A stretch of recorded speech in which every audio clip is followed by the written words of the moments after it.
I've never met you, my name's Sean. Everybody say, hi, Sean. Well, it's nice to meet you, and if your name is Sean, I love you more, or Shauna, or anything that has the word Sean in it, okay? Only if you spell it S-E-A-N, though. Otherwise, I don't like you. We are going to be talking about temptation today. Everybody say temptation. Great, you're so loud this morning. We're going to be talking about temptation as we start this new series called Bait, how not to get hooked. And there's all sorts of temptations that we face in life, but to make sure that we all start on the same page, the definition for temptation that we're going to be using is this: temptation is anything that promises satisfaction at the cost of obedience to God. Temptation is anything that promises satisfaction at the cost of obedience to God. And I just want to say, before we get started, make sure nobody's using the bathroom right now. It would be weird if you used it in your seat. That would be really weird for your neighbors. Make sure you don't go to the bathroom. Make sure you're not talking during this time. If you see somebody talking during this time, just say, shh, Jesus. That's all you have to say, okay? So there's all sorts of temptations that we face in this world. Some of you face the temptation of cheating on tests. You don't need to raise your hand, okay? Some of you face the temptation of yelling at your parents too often because they annoy you. Some of you maybe are tempted by a boyfriend or a girlfriend or a certain person at your school. But for me, growing up, the temptation was chocolate candy, okay? How many of you in here love candy? You just love sweets of all types, okay, my people? Good, okay. So I loved this. Now, some people have to avoid going to bars because they're addicted to drinking alcohol. I needed to avoid aisle 4 at the market, okay? The candy aisle. It's the mecca of all aisles, okay? And I don't know, they've changed it a little bit now at the markets, but back in my glory days, they had all sorts of containers, and you see them in certain stores, just tons of containers on both sides of the aisles, just with all sorts of candy imaginable inside of the containers. Now, I would always go with my mom to the market for one reason, and the one reason was aisle number 4, okay? Because I wanted to try to get candy. And 99% of the time, she would say no when I asked for candy because she wanted me to know that hell was a real place and it was being with her, okay?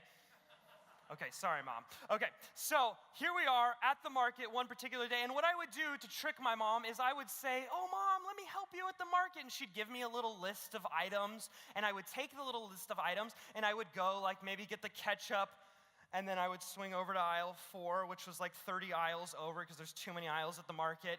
And like I would go to aisle 4 and I just walk and I just stare at all the candy. And I'm like touching the containers and stuff. And then I would open up one and I'd be like, and then I would walk over to get another thing that was on the aisle way over on the other side of the store, and I'd get it, and then I'd go back to aisle 4 and I'd just be like, here we are. Here it is. And the temptation to get candy out of these containers was very strong, especially because my mom said no. Every time I heard no, I really heard deep down inside yes. And so I would go to aisle 4 a lot just to stare at the things, kind of like the marshmallow kids here. Not a good idea if you're trying to avoid something.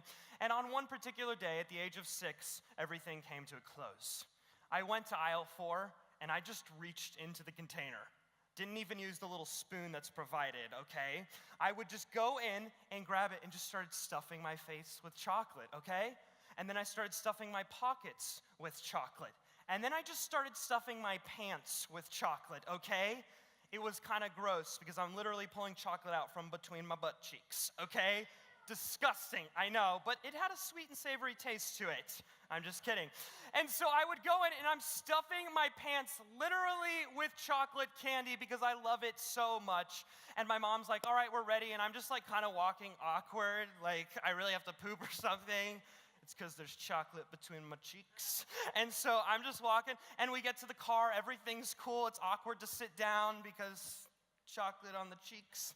And so we get to the house and I'm like, sweet, and I did what all of us do when faced with the temptation. I got into my room and I just laid there and I was like, paradise is a real place and it is here right now. And I'm just like pulling stuff out of my pockets and eating it, stuffing my face. I'm starting to look like a pregnant woman because my stomach is expanding so much.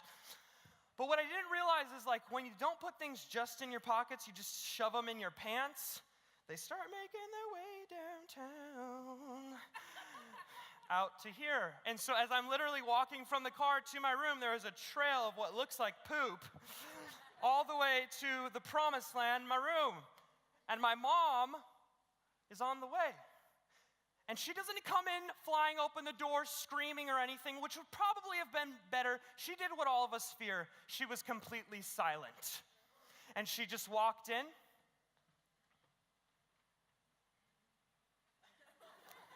I was like, oh gosh, here we go. And so she just takes me with the finger, and she's just like, and we get in the car, and she puts my seatbelt on. Still no words. My mom likes to talk a lot, so this is a scary moment, okay? We get in the car, and I'm like, oh my gosh, we're going to juvenile hall. Like, this is how it ends. I am going to jail today. And so we're driving, and I start noticing scenery, like, that is very familiar.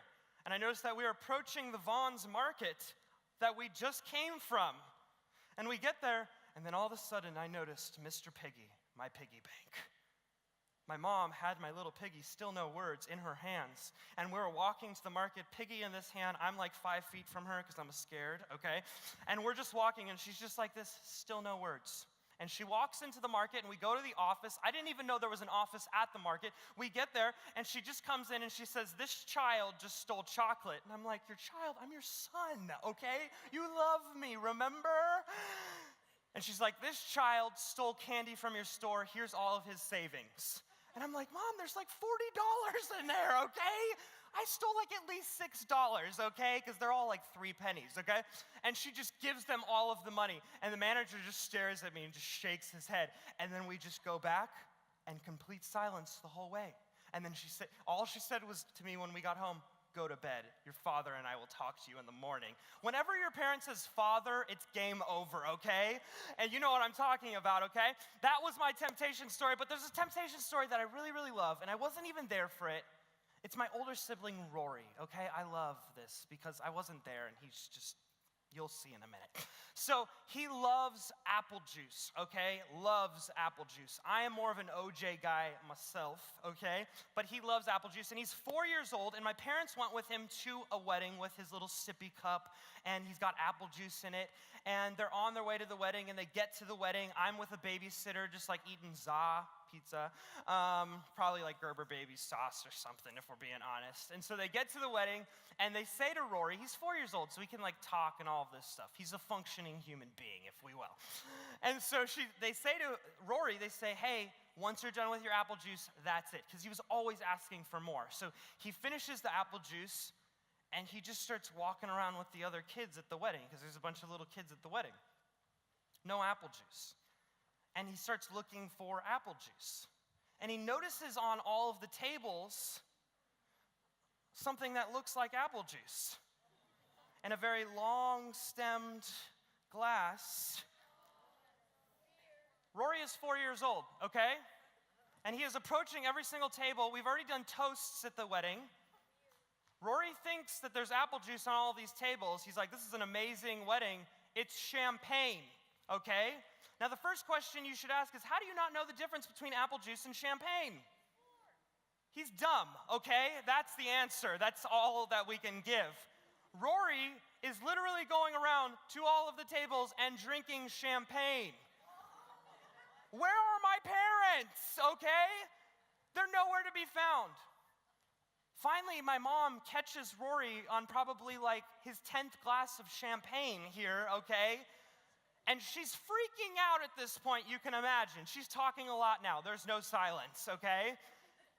Rory wakes up the next morning with a hangover at the age of 4.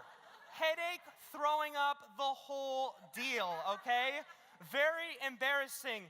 So stay away from apple juice if you're at a wedding, okay? You know what I'm saying? Now, we've all got some funny temptation stories. And as we are here in this first week of the series of Bait, everybody say bait. We are in this first week of the series, and what we want to do is very simply just lay a foundation of some truths to know about temptation. And then after that, we're going to talk about what's at stake when it comes to temptation, not actual stake, but what's at stake in our lives. And then I'm going to give you just one little way that we can begin to start overcoming temptation in our lives. So the first truth about temptation, if you have your bulletins, it's already in there, is it's not a sin to be tempted. It's not a sin to be tempted. It said in 1 Corinthians 10:13, no temptation has overtaken you except what is common to mankind. And God is faithful.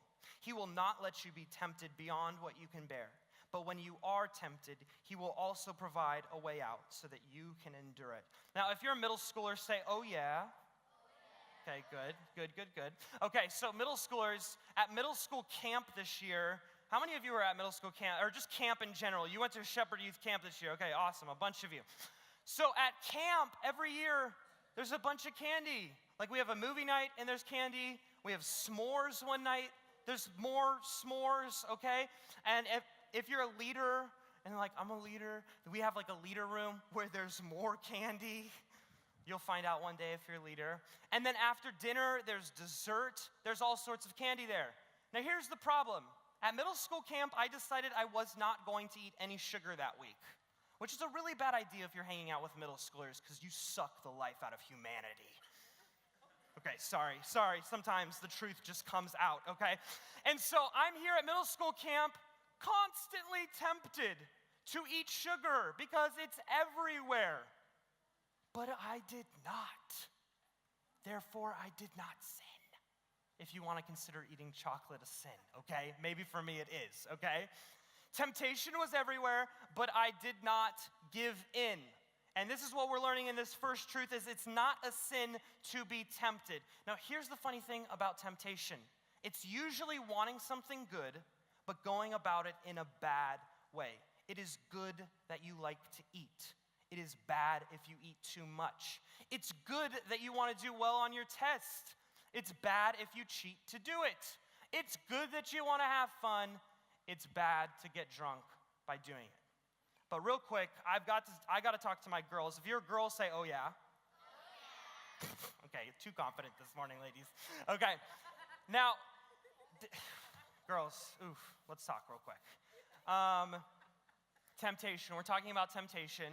And we've all seen a man from above. You know what I'm talking about, okay? One of those angels on your school campus. It's not actually an angel, it's just a hot guy, okay? Okay, that's so weird. Don't say that, Sean. Don't say that, okay?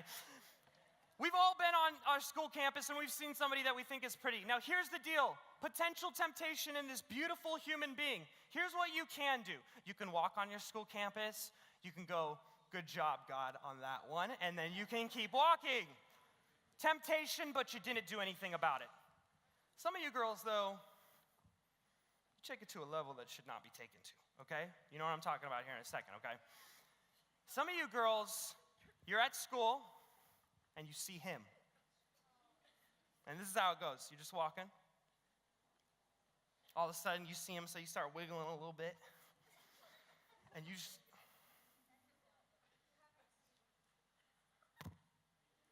Okay, God, I see you. You created the heavens and the earth and this majestic being right in front of me. You know what I'm talking about? You've seen some of your girlfriends do this before at a school campus. And in this moment, you can just stop there and just keep walking.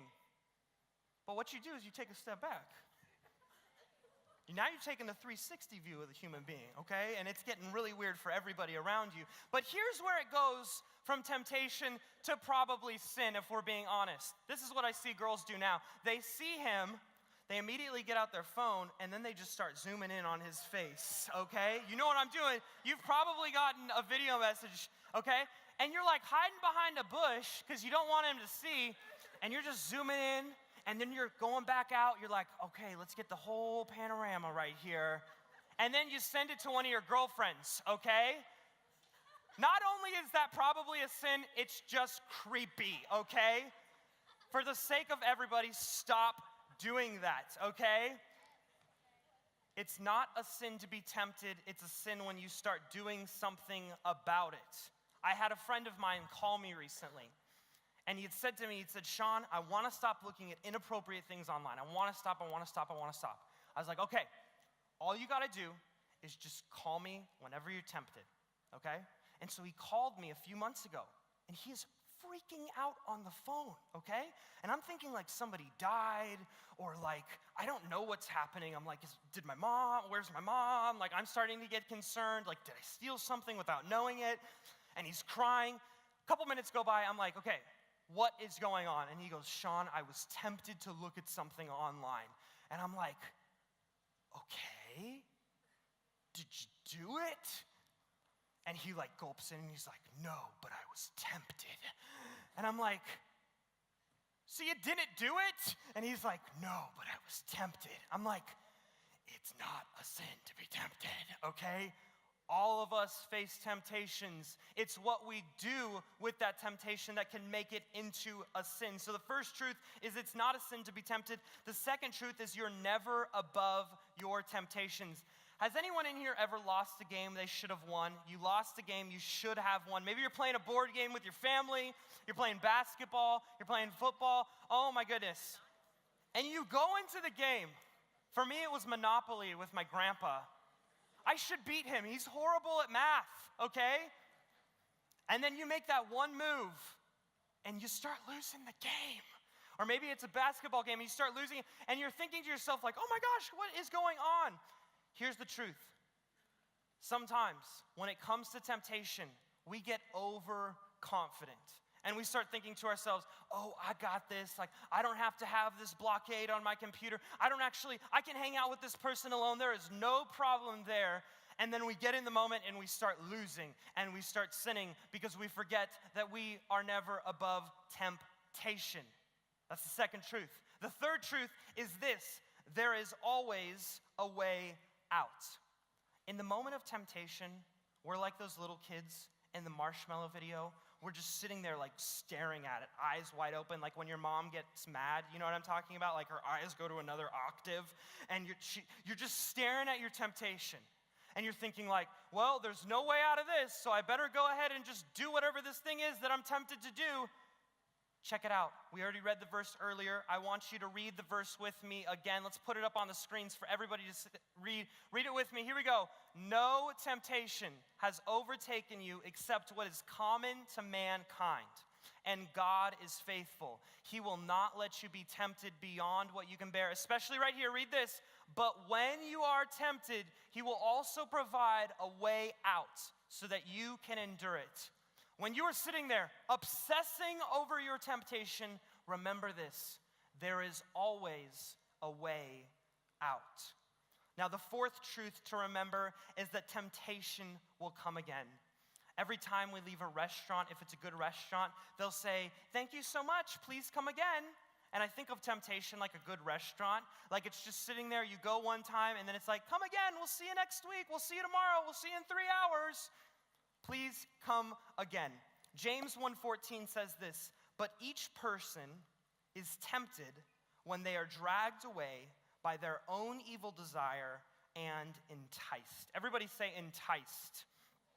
Now, that word is actually a fishing term. I've never been fishing in my life, and I literally already broke this fishing pole, okay? We're in this series called Bait, okay? How many of you have ever been fishing before? Okay, you are better than me. Totally. I have never been fishing before, okay? Now, bait is what you put on the end of the line right here, okay? And for me, a gummy worm is like pretty good bait if we're being honest, okay? I'll just about do anything for candy, okay? And here's what happens. You have a temptation that is faced in front of you, and it just comes right in front of your face. Guys, you're sick, okay? And it's just right there, and it's just close enough to reach out. And so you're reaching out. You guys are really falling for this in church? Like, do you have no Jesus in you, okay? And temptation is just here dangling in front of your face. Now, here's the thing that I have to say. Like, how do fish fall for this all the time? First of all, there's no worms in water, okay? Like, how does the fish not go like, "I've never seen that before, but oh, let's go for that"? And the only thing I can think is fish are dumb, okay? But if we're being honest, there's like bait at the end of our line, and we go for it all the time. And so what happens is we realize like, oh, okay, I shouldn't have done that. How does Nemo not report back to his family like, "Don't go near the worms," okay? But we keep going for the bait, and it just dangles in front of our face, and it dangles in front of our face. And here's what happens. We think to ourselves, maybe we get a little overconfident, and so we say like, okay, I'm not going for that. We'll just leave that there. I made fun of the girls earlier, so I'm gonna make fun of the guys now, okay? I'm stabbing Barbie right now. I'm not gonna lie.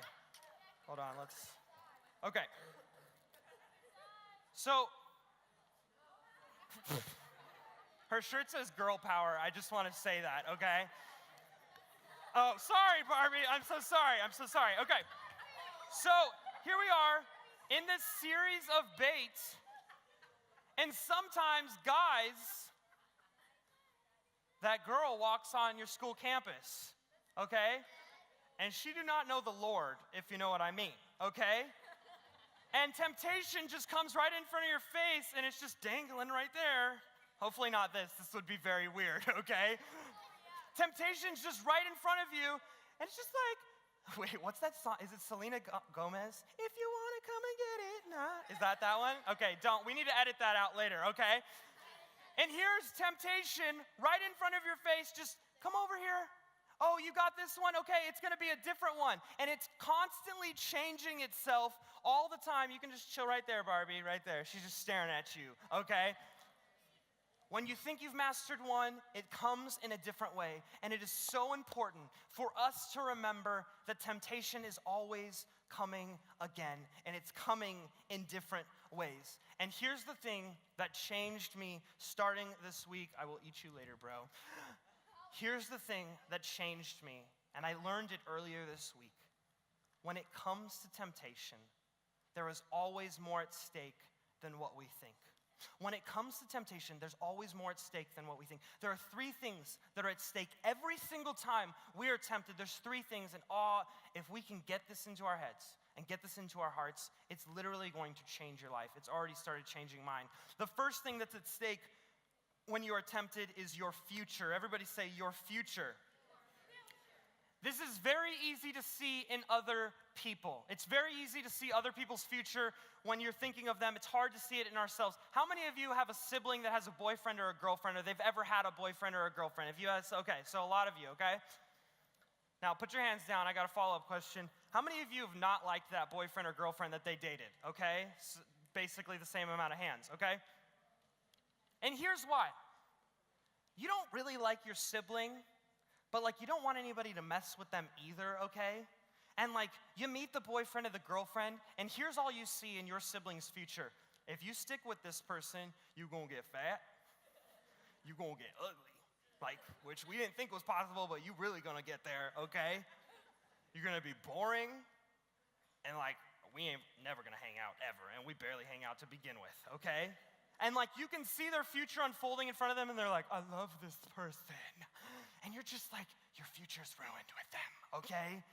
It's super easy to see it in other people. Or same thing when it comes to ourselves. Our parents freak out sometimes. Like for example, you're going to the mall with a group of friends, and you say Chad's gonna be there. Mom's immediately like, who is Chad? And they immediately think Chad is a drug dealer, okay?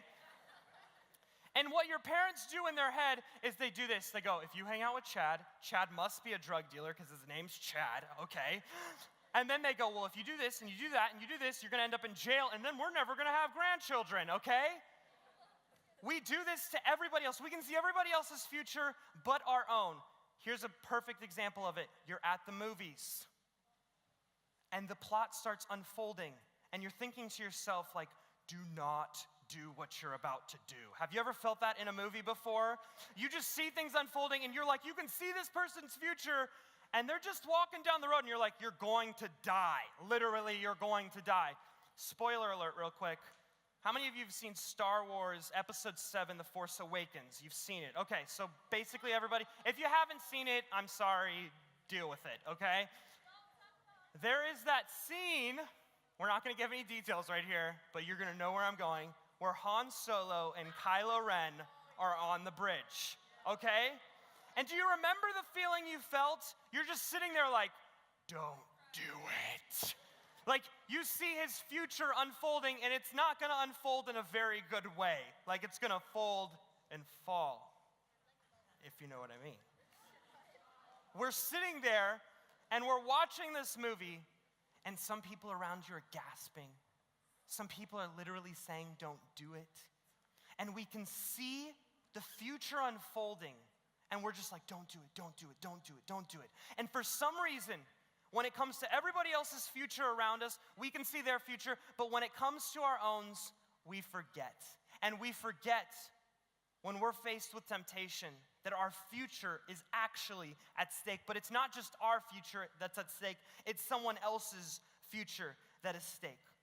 Regardless of how big or how small the temptation might be, the people around you, their lives are literally at stake. And we know this best because of this. Some of you come from broken homes. Your parents don't live together anymore. Maybe they got a divorce, maybe a cousin, maybe an uncle, maybe an aunt, a grandma, a grandpa. You've seen the effect of what can happen when somebody gives into temptation too much. And you've seen it because maybe your mom drank too much and now your dad just can't be with her anymore. Maybe your dad ran around too much and now your mom won't be with him. And you've seen that they gave it to temptation. And what they thought in the moment was, this is just my little temptation. This is just my little problem. This is just my little sin. But guess who's paying the price for that? Not only are they paying the price for that, but you are paying the price for that too. And we can never forget that when we are faced with temptation, not only is our future at stake, not only is someone else's future at stake, but our faith is at stake too. Every time we are faced with temptation, we are asking this one question: can God be trusted? Can God be trusted? We face the temptation, we say, I can do it God's way or I can do it my way. And you want to know what we typically do? We say, I'm going to put the faith in myself, and we end up falling as a result of it. And then it happens again and we go, oh, it's okay, I know what's best to do, I'll do it my way again. And then we end up getting hurt again. Our faith is literally on the line every single time we are tempted by something. But just think about it for a second. Your needs, your desires come from God. You want a relationship, you want intimacy. Who did that come from? It came from God and his connection to you. You feel lonely sometimes. How do you know what it's like to not be alone? Because of God. You feel hungry. Who gave you the desire to be hungry? God. All of these things that we want that are good, God put in us. But the funny thing about temptation is it's usually wanting something good, but going about it in a bad way. Every single Monday night, there is a group of men and women who meet at this church back over in the ministry center in the 130s in the back room. And these people are alcoholics, they're drug addicts, they're sex addicts, and it's not just them that come. Their family and their friends come to support them as well too. And they sit in this room, and you want to know what they talk about? They talk about their temptation to these things that they're facing, similar to us. Everyday life, they're talking about these temptations. And there's a guy who's an usher here over in our worship center with our adult services, and if you saw him, you would totally recognize him. And he goes to CPR because just a couple years ago, he was an alcoholic. And as I was getting ready for this message about temptation, I was asking him, I said, how do you say no to temptation? And you want to know what he told me?